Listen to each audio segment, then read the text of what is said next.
According to Weisskopf, show number 1108K, it runs 5759, producer Kaufman from WGBH TV Boston.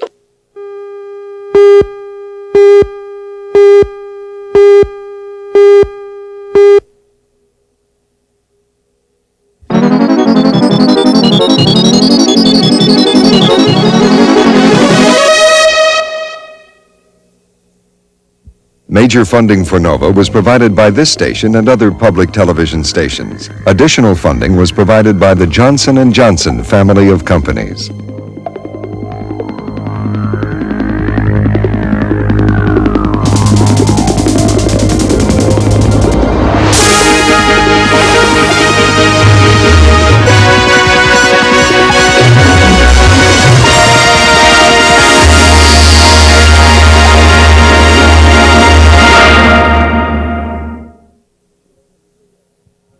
I am not typical as a scientist because I'm afraid I have observed in many cases, in particular when scientists teach or give lectures, that they repress the emotion.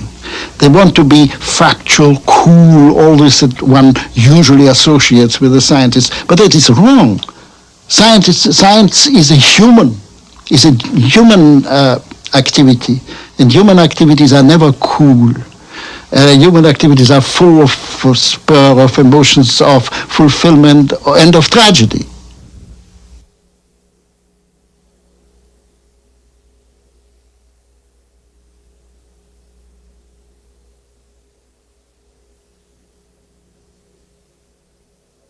The visual impression of that explosion was enormous. I think it was probably the most impressive experience I ever had in my life.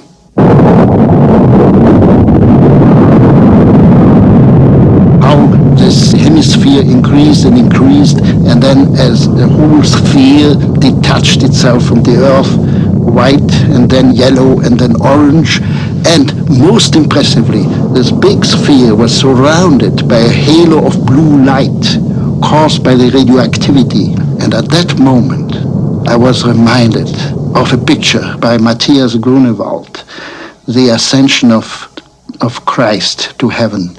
He also pictured Christ in a ball like this, even with the blue halo around.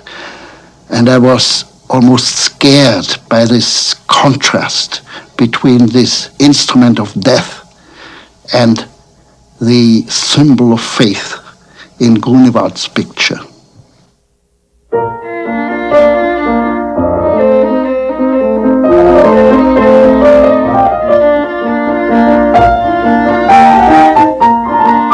This program is about Victor Weisskopf. It is about the odyssey of an American physicist through the trauma of the 20th century.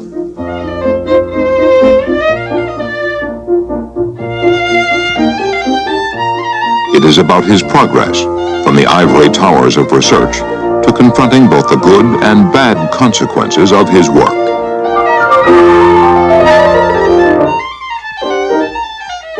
It is about the way science has changed our world and how he helped to catalyze these changes.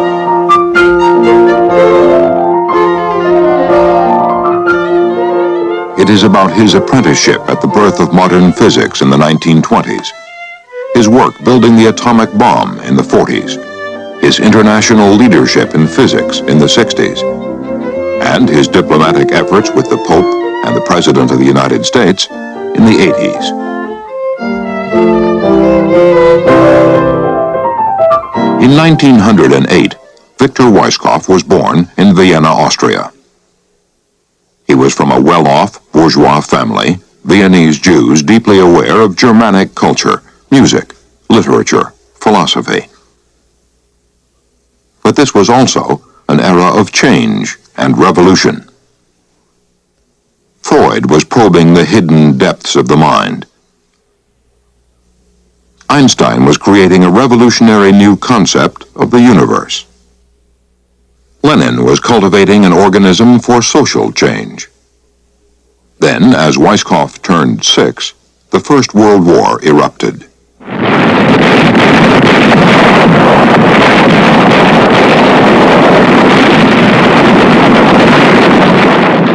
His father fought at the Russian front, and Weisskopf remembers what it was like 70 years ago at home. The conditions during the war were really not so bad from the purely material point of view because we had enough money and so, but it was difficult, a family without father. And my mother did a wonderful thing. She hired a tutor. And this tutor made a tremendous impression on me and on my brother and sister. Indeed, he was the one who first introduced me to physics. And then I had an aunt, again, a great aunt who was a pianist, and I loved her dearly, and I was always sitting under her piano when she played, and the music came like water over me, and this I cannot forget until now.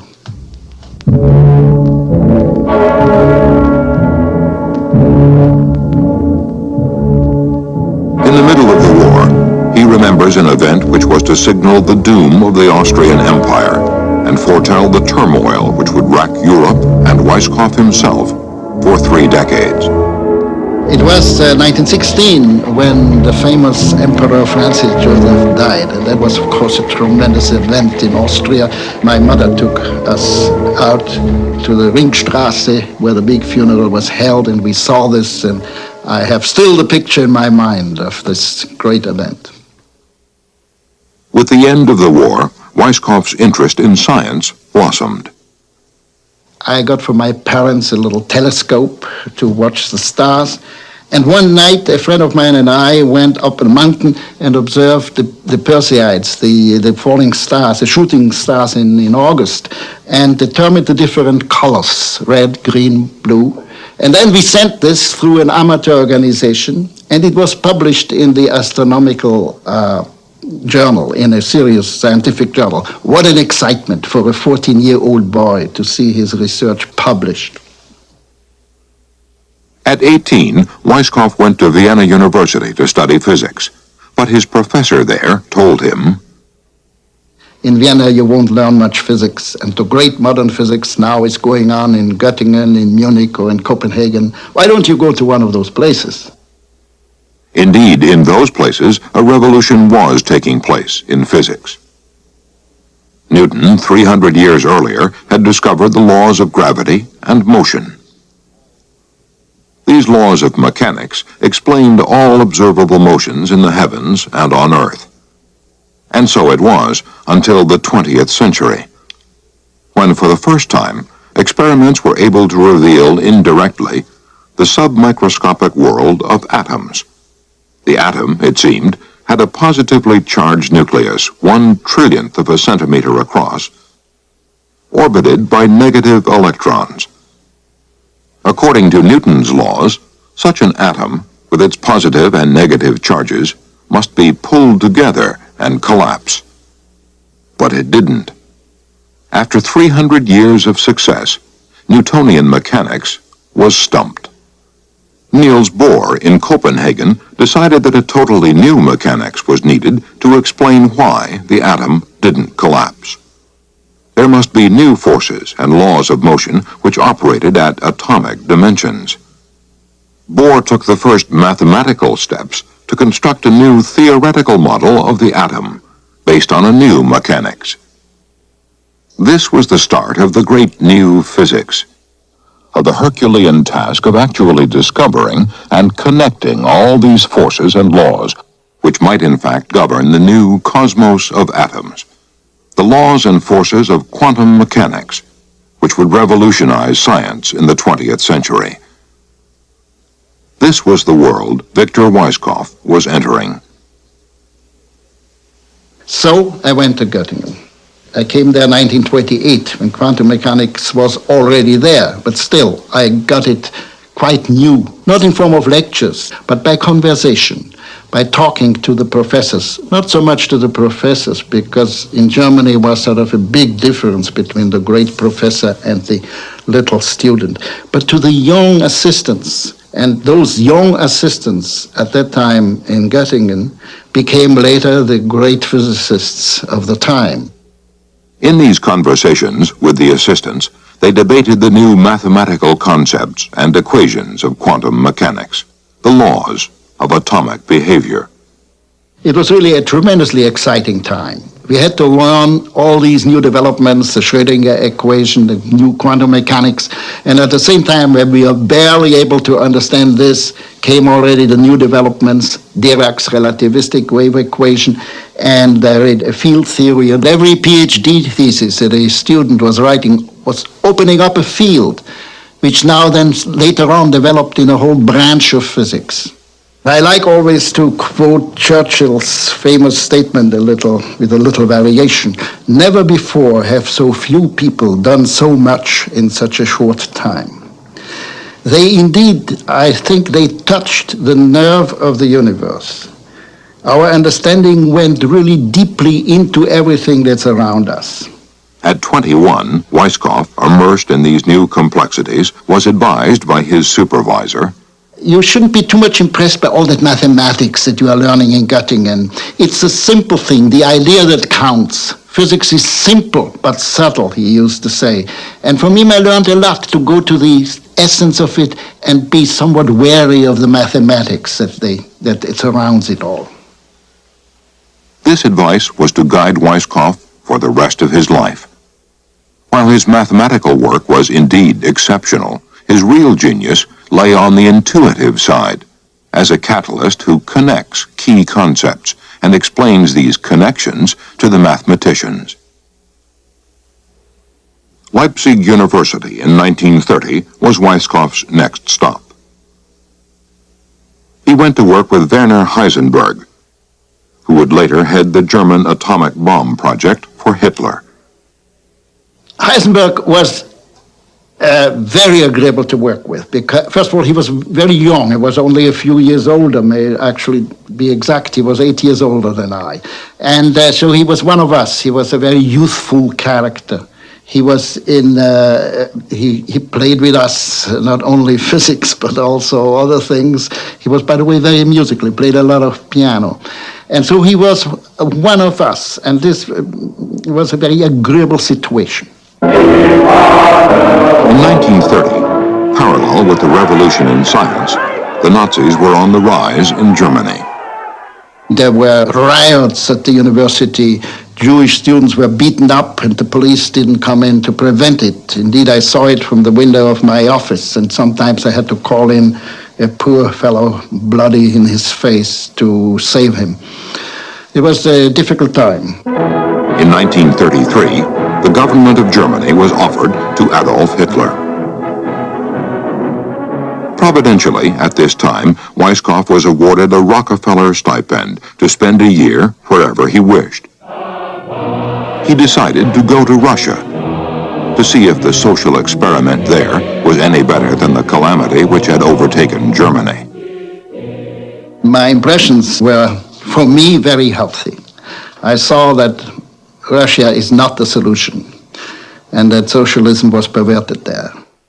So Weisskopf took off to Copenhagen with the rest of his stipend to work with Niels Bohr, the man who inspired and led the whole movement of quantum mechanics.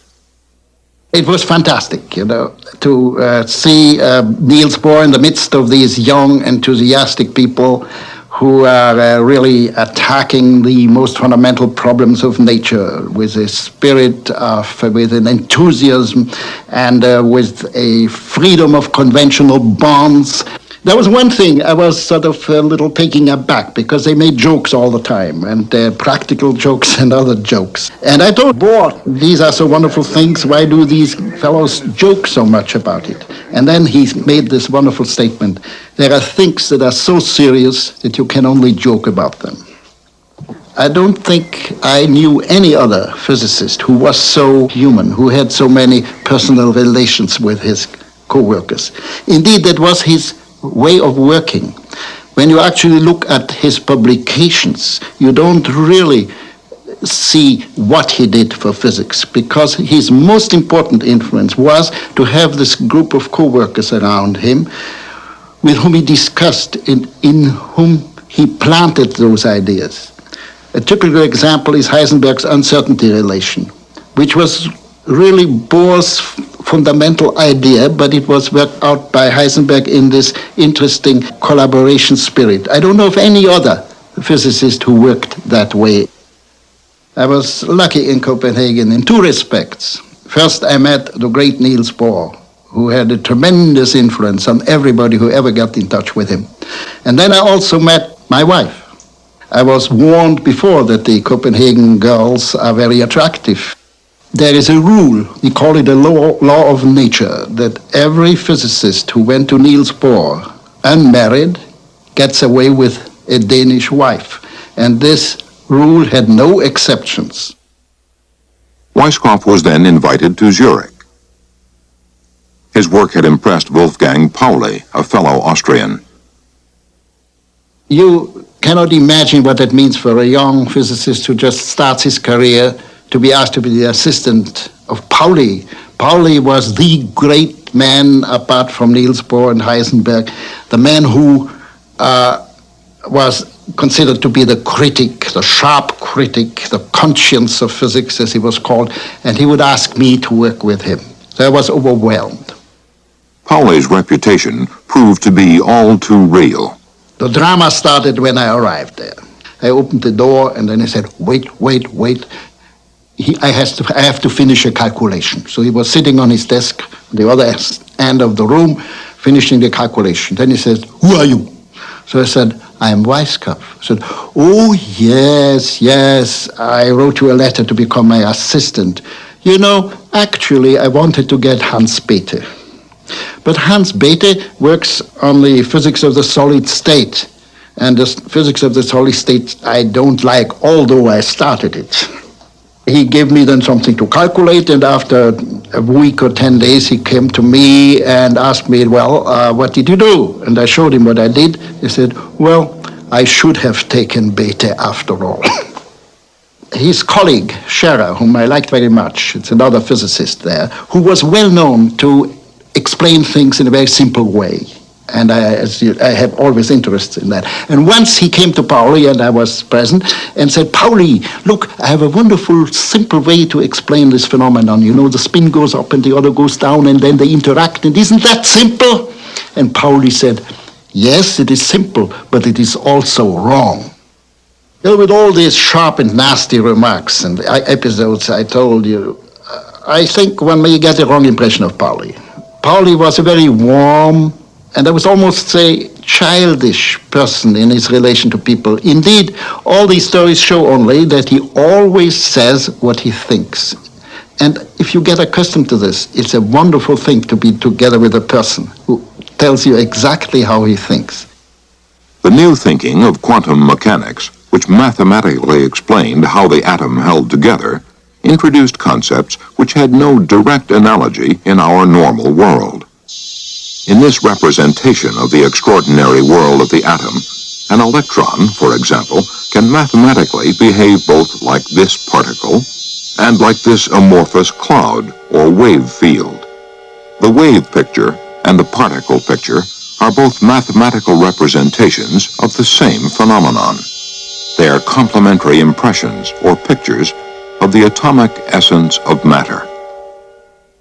Bohr used to say, when we talked about this, these different pictures, wave and particles, it is like in painting. Compare a Picasso picture of a person with a picture of Raphael of a person. Both pictures describe an important part of that person, and they are complementary to each other. These two different aspects Bohr liked to express in the following form. He says, there are two kinds of truth, a shallow truth and a deep truth. A shallow truth is a truth where the opposite is really false. A deep truth is a statement where the opposite also has a certain sense and application. Because quantum mechanics lays down the laws of atomic behavior, it is the scientific basis for understanding the properties of everything we see around us. The results of quantum mechanics went further than just the properties of isolated atoms. Once you knew the structure of atoms, you also knew how the atoms stick together. How they, for example, stick together and form a piece of metal or a piece of rock. And then, why is the rock hard? Why is the metal hard? But it's of course not infinitely hard, and you could even estimate how high the mountains are because if they, on Earth, because if they were higher, They would sink, they would plastically deform. So you have here the resistance of the hardness of the mountains versus the force of gravity. And that gives you the maximum height of the mountains, and it just comes out right. When I first encountered those new concepts of quantum mechanics, I, and I'm sure everybody else, must have been very disturbed. These are new ideas, completely different from the old. You couldn't quite understand it. But as time went on and you went deeper into it, you saw that this really gives you the clue, an explanation, an insight, a much deeper insight into what's going on than ever before. And I often use the expression, a joy of insight. And this is one of the most beautiful feelings as a scientist. And it happens perhaps once a year when you find something new or when you hear something new and get the idea, understood something. You have this joy of now seeing deeper into the riddles. And without that joy, the life of a scientist would be very dull.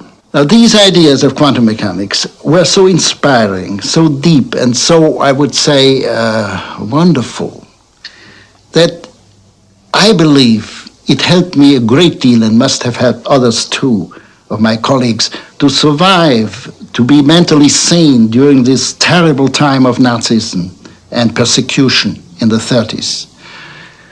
You always had the idea that here is something great. And I often say to my students when they speak about the bad times, there were two things that kept me alive and human. And this is, I usually say, it is Mozart and it is quantum mechanics. Now, in the late 30s, Hitler was embarking on the destruction of the Jews. Bohr, from the haven of Denmark, worked to help Jewish scientists get jobs in the safety of America. He almost went every year to America for giving talks, but at that time he went to America, we called it to sell his Jews, because he got money from American sources and also from European sources to keep us alive, for stipends and so on. I myself spent a year later on such a stipend, and I was sold by him to the University of Rochester. In 1937, Weisskopf came to the United States with an instructorship at Rochester University, but not before he had rejected a job offer in Russia. That was a full professorship with a lot of money, and they promised to pay a third one in dollar of my salaries and let me out every year for several months. But I knew the Soviet Union. We were decided from the beginning that we will take the little job in America. And if I had taken the Russian job, I wouldn't be alive today. In 1939, Hitler launched World War II. Frightened by the possibility that Heisenberg in Germany might make an atomic bomb, America started work on this ultimate weapon of destruction. When America entered the war, Los Alamos in New Mexico became the world's first atomic bomb factory. Almost all the great American and European refugee scientists were recruited. They would extend their abstract theories of quantum mechanics into the practical work of building the bomb. The American physicist Robert Oppenheimer led and shaped this almost unnatural scientific effort. Oppenheimer was able to create from the ground up an institution in which science was used for destruction. At the same time, however, he was also able to create a spirit, an atmosphere of enthusiasm, of collaboration, and of great intellectual and moral purpose. And these two things are sort of contradictory, but in a way it was that way. Pauli, my old teacher and friend, was one of the few, maybe even the only one, who refused to work on the nuclear project. Now the question is, was he right or was he wrong? Now in questions of morality, it's very difficult to be so exact about right and wrong. I think his idea was fundamentally a very valuable one. Science should not be abused for anything that has to do with destruction and murder. But Weisskopf and the others did go to work on the bomb. Why did they feel differently? We felt that it is a necessity. After all, we were in the middle of a war, or actually at the beginning of a war, where you think more of what is necessary to defeat that enemy of the world, Hitler. And therefore we were not much thinking about the deep moralities of it. But to be frank, I'm sure there were other reasons too. After all, I was a pretty young fellow at that time. I was not one of the leaders of physics, and all the great people went into this, and of course there was a strong urge to be with them and to participate in this great experience that you can release the cosmic forces that were hidden in the nucleus. It has never been shown before except in the center of the sun. In May 1945, devastated by conventional bombs, Germany surrendered. The atomic bomb wasn't yet ready at Los Alamos. It was no longer needed to counter the German threat. But was it still needed to shorten the Japanese war? Did the scientists ponder this, or did their momentum simply carry them forward? There was an enormous, I would say, enormous kinetic energy in the laboratory. We were all working day and night at this one aim. And now, from the moral point of view, I think, if this was really the reason why we were there, namely that to prevent Hitler from having a bomb, I should have quit, and I only talk about myself here. But I didn't. We were in the midst of something. It would have been almost impossible to leave. I would even have had a little guilt to leave the others alone when I would have run away at that time. In June 1945, the first atomic bomb was ready. But the test had an unexpected side. The test of the first nuclear bomb in the Alamogordo Desert had to be postponed by about 4 hours. There was an intercom system, and that intercom system was the same wavelengths as a local radio station. And this was one of the most grotesque and uncanny feelings I had when the countdown started. 10, 9, 8. You heard the background music, the Nutcracker Suite by Tchaikovsky. Da da da dum dum da dee. Whenever I hear that melody, the whole thing comes back to me. And then 0, and here was the explosion.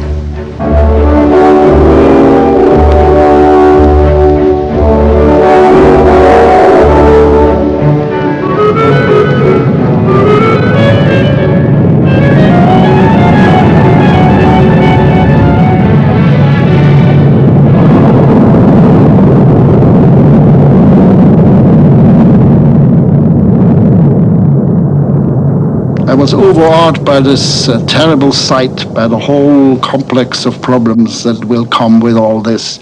And of course I was also impressed by the great success that we had. There's no denying that we were proud. There was a feeling of pride, awe, and distress.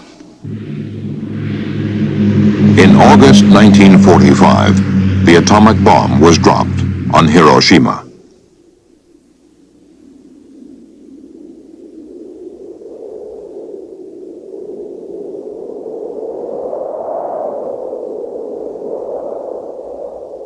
Well, in many ways, it changed my life. In many respects.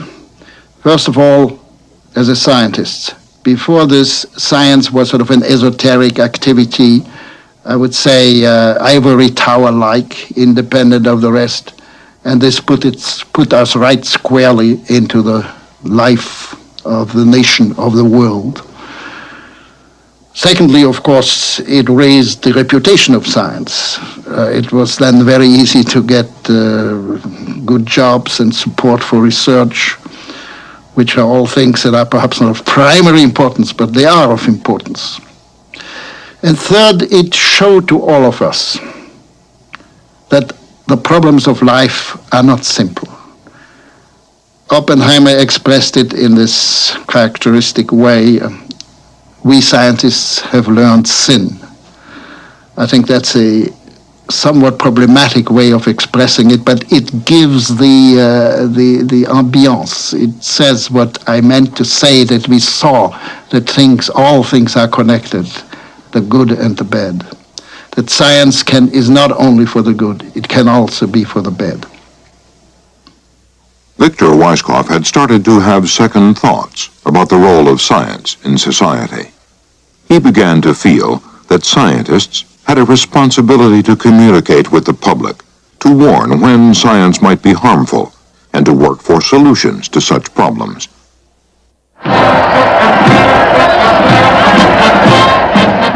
After the war, Weisskopf renounced atomic bomb work. He joined other scientists in an effort to achieve international control of nuclear weapons. But there was little public or political response at that time, and these concerns got nowhere. But it did set Weisskopf on a path which he would always follow.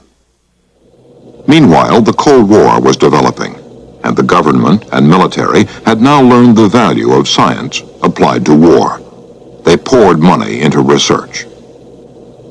Soon 1 out of every 2 scientists was supported by military grants. Even Weisskopf did some military work, albeit non-nuclear. World War II has shown that those egg-headed physicists can be quite useful. So let's support them so that in case of another war, we have them ready again. I think that was essentially the philosophy. There were very few strings attached to that money. Still, there were some of us, and I include myself, who were a little leery. We didn't like this idea that our great science now is almost exclusively supported by money coming from the armed forces. But it was a fact. Weisskopf had now gone to the Massachusetts Institute of Technology to teach and to write a textbook on theoretical nuclear physics. This book became the Bible for university students for 2 decades to come. Meanwhile, on the experimental side of physics, scientists were building bigger and bigger machines.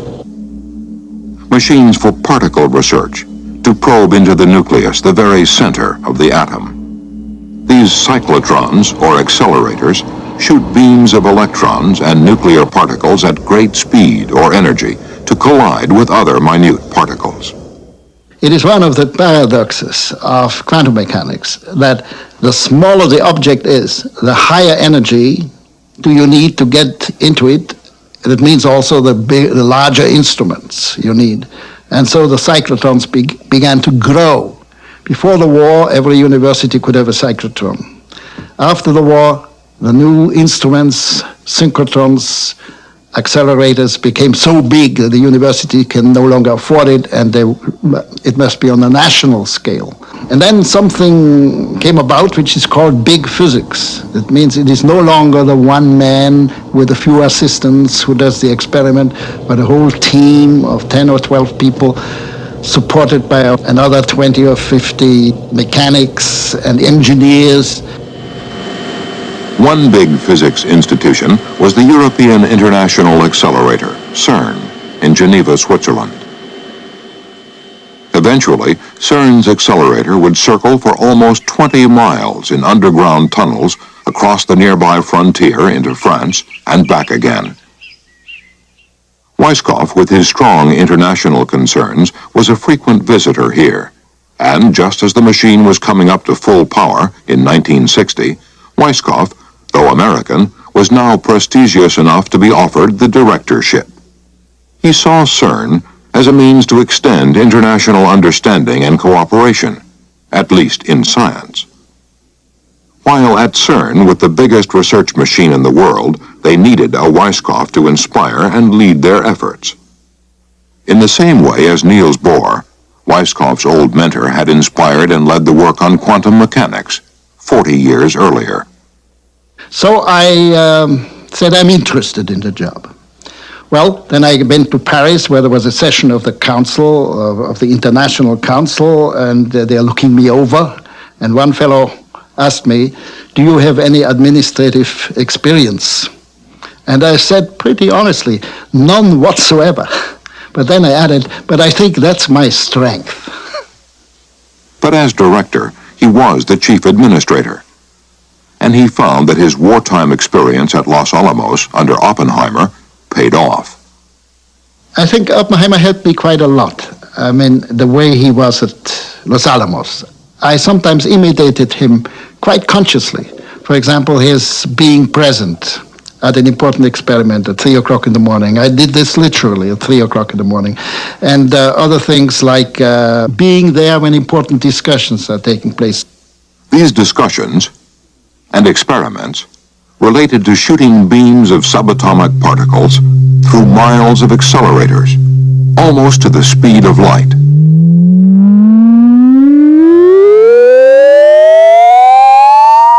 Until they smashed into their target.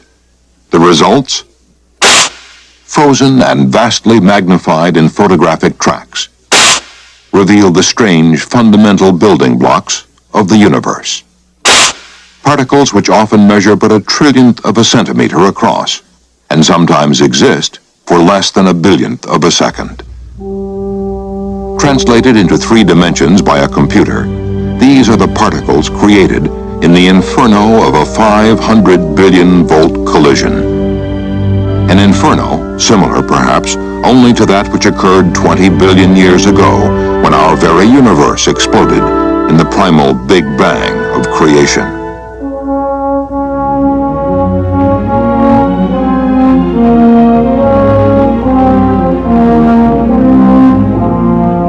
When I think back at these 5 years, they are like 20 years of my life. But I enjoyed every moment. It was incredibly interesting from almost any point of view you can look at it. From the scientific point of view, you were really penetrating in a completely new and unknown realm. But, some ask, are these scientists, at great public expense, merely trying to solve hypothetical problems created only by their own machines? The problems are not created by the machines. They are only brought to us on Earth by the machines. Actually, it turns out that the same situations which we create at the machines do actually exist in exploding stars, and even at the origin of the universe, probably. The 2 fields of physics, namely the beginning of the universe and the study of the elementary particles of matter, come together. At the beginning of the universe, there were enormously high temperatures, enormous intensities of light and pressure and high temperatures. And under these conditions, of course, matter is no longer together as it is now, but it is decomposed in the elementary particles.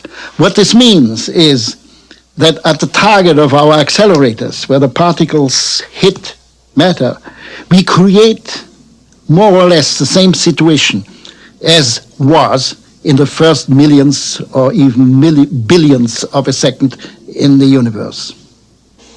Findings from the studies of the limits of the galaxies and clues from particle collisions reveal evidence of a single cataclysmic beginning of the universe in a Big Bang.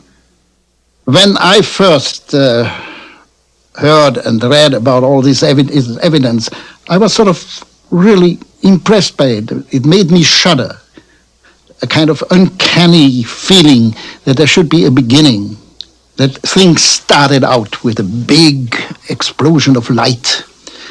Hits me very deeply, and I think must hit everybody very deeply.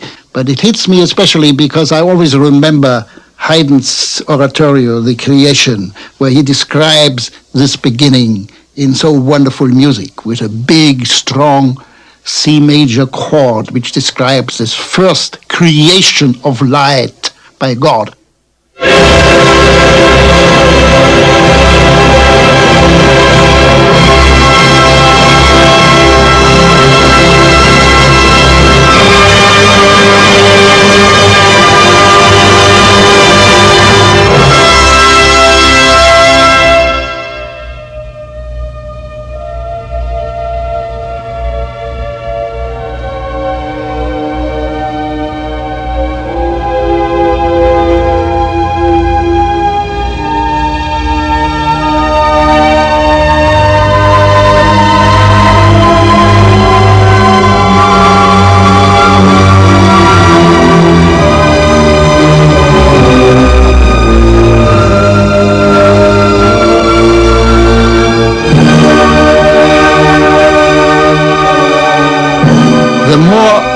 I begin to comprehend how the universe had developed, from a hot gas to the earth, the sun, and life, animals, human beings, the more I see I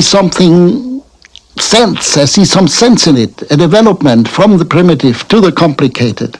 And I see where life comes from, where I come from, where my origins are. That means here we see a creativeness of nature, that even random processes can create new forms, new shapes, new animals, and humankind. And in this I find a deep sense, a satisfaction, and also, I would say, a source of a certain moral attitude. Einstein said that the most incomprehensible fact is that we can comprehend nature. I feel he's absolutely right. But somehow just this miracle that we can comprehend nature is the basis for any scientific work. And it is this miracle that drives every true scientist to his work and to do more and to find out. And just that we are able to get more and more insight into nature. This is that miracle of which we live. After leaving CERN in 1965, where his success owed much to his great gift of scientific intuition and insight, Weisskopf was internationally acclaimed. He received the Légion d'honneur, France's highest civil award. Then, back at the Massachusetts Institute of Technology, he guided and developed the most prestigious department of physics in America. Again, he was able to use his scientific intuition. You need an intuition to explain, to simplify, to make clear a rather complicated mathematical connection. Not only in order to explain it to students, but also to explain it to your colleagues so that they know what they are working with. Some people have it, some people don't. But there are quite a number that have it, and I consider them my special friends, because these are those people to whom I can talk about these things. Whereas sometimes when I have ideas of this kind, the different types say, well, you again some kind of silly speculations you are doing. But these who think like me say, maybe I can help you, and we do it together and develop something sensible. This property of mine has something to do with a kind of irrationality in my thinking and a kind of emotional thinking, because I do not especially like this very strict logical mathematical derivation. I like to go fast. Sometimes, of course, I go then the wrong way. Indeed, in his teaching, Weisskopf extends his intuition and irrationality, and he has a reputation for making mathematical mistakes, which just happen to cancel out. I am, of course, not a perfect teacher, and that is why I'm making mistakes from time to time, but it is more than that. I am always concentrating on the general idea, on the great ideas, on the great connections, and the details bore me terribly, and therefore I don't put much attention to it and make mistakes then. And these mistakes are sometimes quite good for the students because they have to find out where I made the mistakes, and that's quite instructive. But my main point is to get the grand connections. For example, whenever a field of my work becomes too specialized and too much knowledge is involved, I like to go to another field because I don't want to be an expert. I want to seek the great connections. I prefer to know nothing about everything instead of knowing everything about nothing. I am not typical as a scientist because I'm afraid I have observed in many cases, in particular when scientists teach or give lectures, that they repress the emotion. They want to be factual, cool, all this that one usually associates with a scientist, but that is wrong. Science is a human activity, and human activities are never cool. Human activities are full of spur, of emotions, of fulfillment, and of tragedy.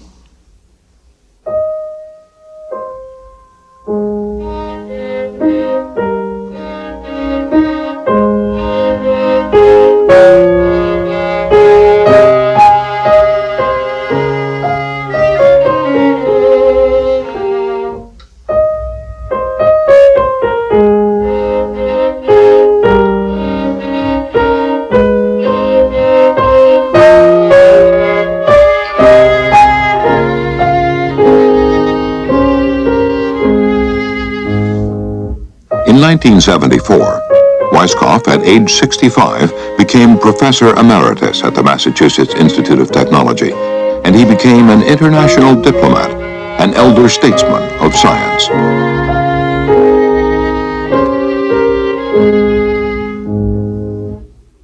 In 1976, he was elevated to the Pontifical Academy of Science to advise the Pope. In 1978, he received the National Science Award. Today, age 75, he spends half his time working at MIT. The other half he uses to pursue his concerns about the state of the world. He sees today a growing number of problems arising from technology made possible by his beloved science. He wonders if our industrial civilization is suffering merely from adolescent growing pains or from a terminal disease. Technology in its adolescent years was only distinguishing between what is possible and what is impossible. And what is possible was usually done. My teacher, Max Born, who was a man of great wisdom, said, we have now to distinguish among the possible what should be done and what should not be done, what is harmful and what leads to a crisis. You could speak of the atmospheric pollution due to the development of technology. We can speak about the damage we do to the environment, the eradication of forests, the climatic changes are the consequences of it, the oceans who suffer from our industry, etc., etc. These were small effects 100 years ago, and now they become really big global effects. What can we do to improve the situation? I think one of the conditions is to look at technological progress and distinguish between stabilizing and destabilizing progress. Evidently, the weapons progress is destabilizing, but there are also other destabilizing progress. Take the computer, for example. The computer can be extremely useful indeed. Any modern research couldn't be done now without computers. On the other hand, computers can be used in destroying the privacy of people and in police supervision, in destabilizing fact, and of course it also can be used and is used very strongly in military actions. Are the environmental critics then right to blame science for today's problems? We need science. We need more science to find out what is harmful and what not. We cannot solve the pollution problem without more scientific knowledge, for example, where the CO2 goes and where it does not go and how to prevent it. And there's only one example. In medicine and in many other fields, we need more science. The more we know, the more we can distinguish between harmful and not harmful things. But it needs not only scientific knowledge, it also needs ethical and moral knowledge to be sure what we should do and what we should not do. Take nuclear energy, nuclear reactors. There are many scientists, maybe not enough, who warn about possible accidents and propose safety measures.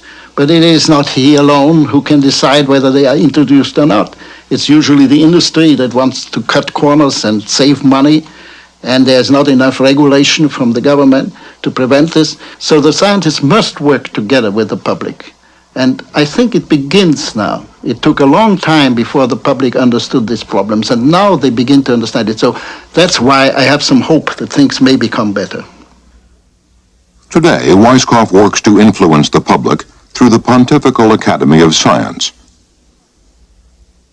He sees this group of scientists and physicians as being able, through the Church, to galvanize public opinion around a particular set of views on the dangers of nuclear weapons. In the case of the nuclear problem, the scientists have a special responsibility because, first of all, they made it. Second, they know somewhat more about the effects and the way it works. And this is why I think, at least, that they must think deeper about the consequences of what happens. Weisskopf sees his academy group speaking through the Church and the Pope to hundreds of millions of all faiths throughout the world. It is quite clear to me that the Pope was very interested in our work. Indeed, he asked us several times, the working group, to come to his office and discuss it personally with him.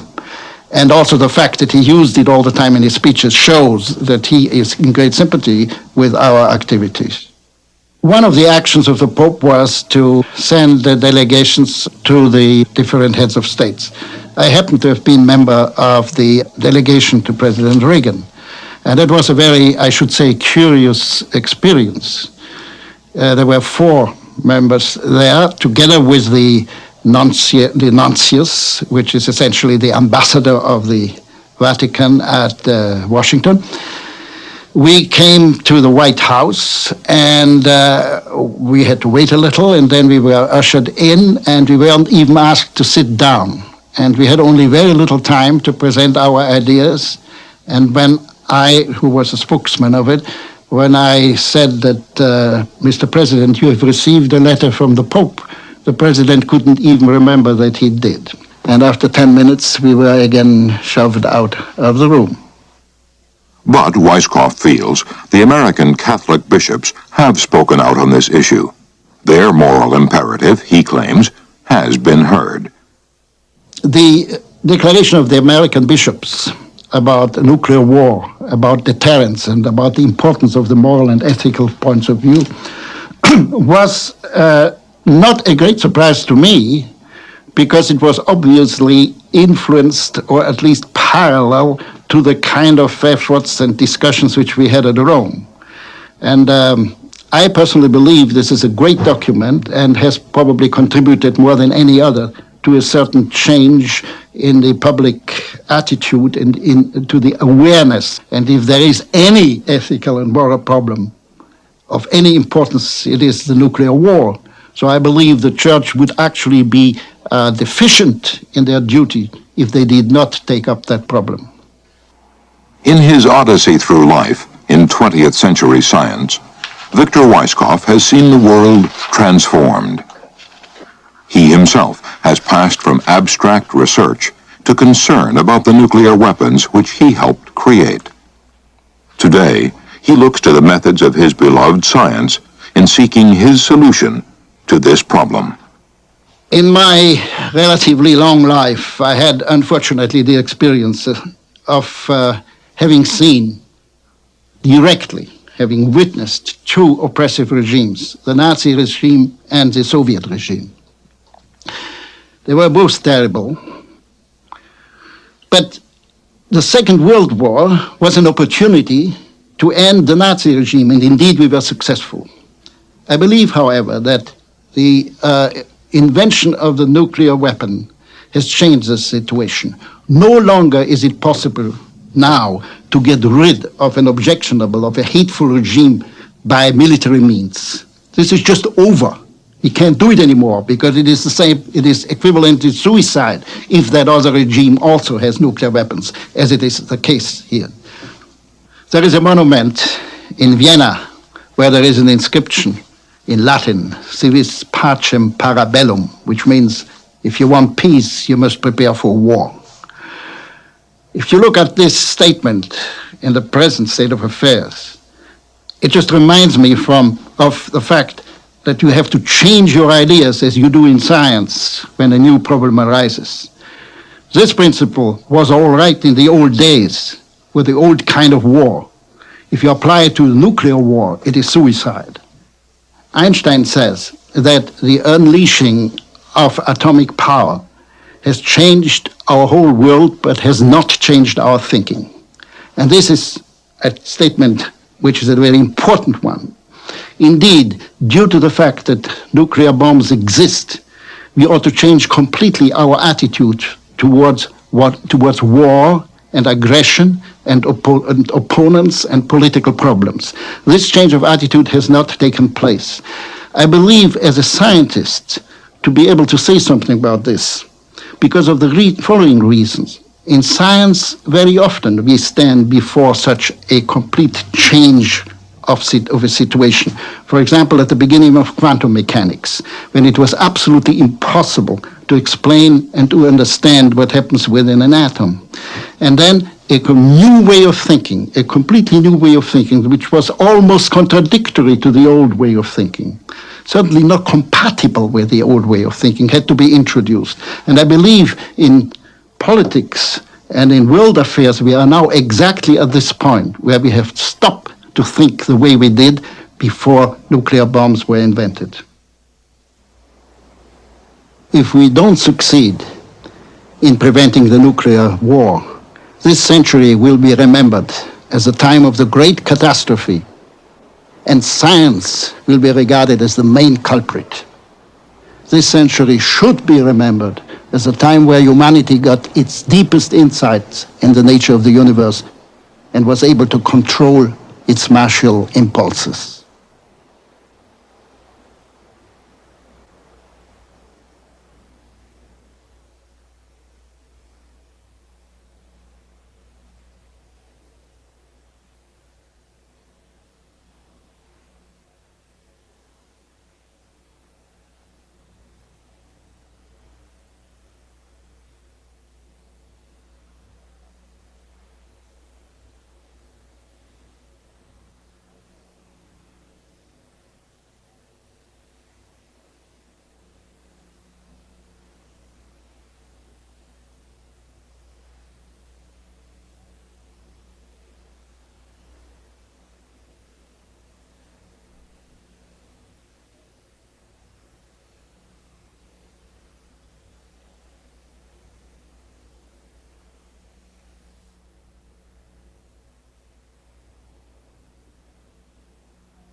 To purchase a videocassette or written transcript of this program, please call 1-800-631-1000. Nebraska residents call 1-800-642-9900. This program was produced by WGBH Boston, which is solely responsible for its content.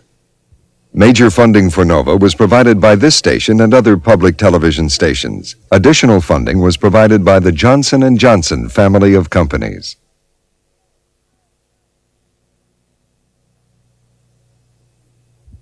A companion book, Nova, Adventures in Science, published by WGBH and the Addison Wesley Publishing Company, is available in libraries and bookstores nationwide.